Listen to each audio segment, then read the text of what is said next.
Ito na yung final hit ng beginner mix to open all beginner mix. At yan, nagsisimula na ang starting gate. So ang whole shot ay side by Klakla and Jik Cabio.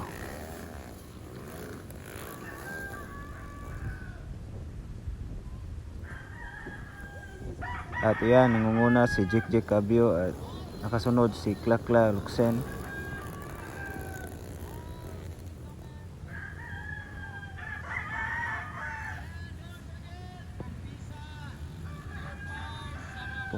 Kung mga katlo sa position ay si Christian Bantog in a third position.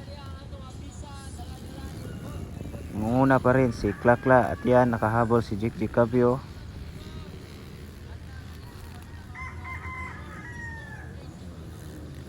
At yan, nakuha na sa first position ni Jik Cabio. Si Jik Cabio na ngayon ang nangunguna. Ang mga lawas si Klakla Luxen. On the first position, Jik Cabio.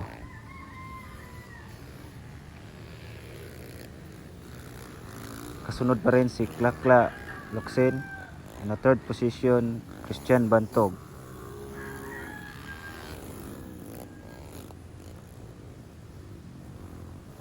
Pilit pa rin humahabol si Klakla at si Christian Bantog in a third position.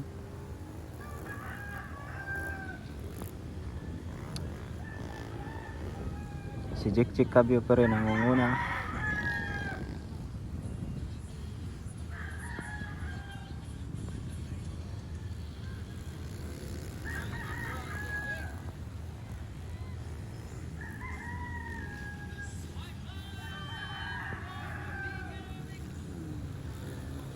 Kahabol ulit si Jik Cabio side by Luxen.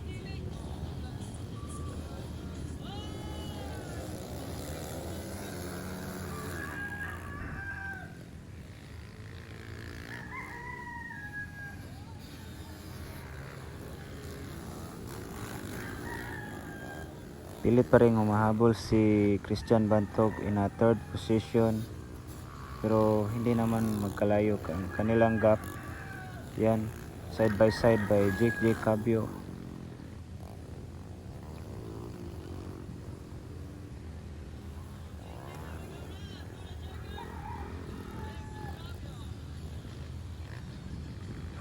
Nakahabol si Christian Bantog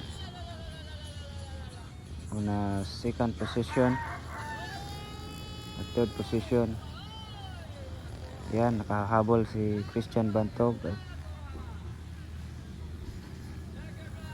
Yan, nahabol na rin ni Christian Bantog. So yun yung final hit ng beginner mix.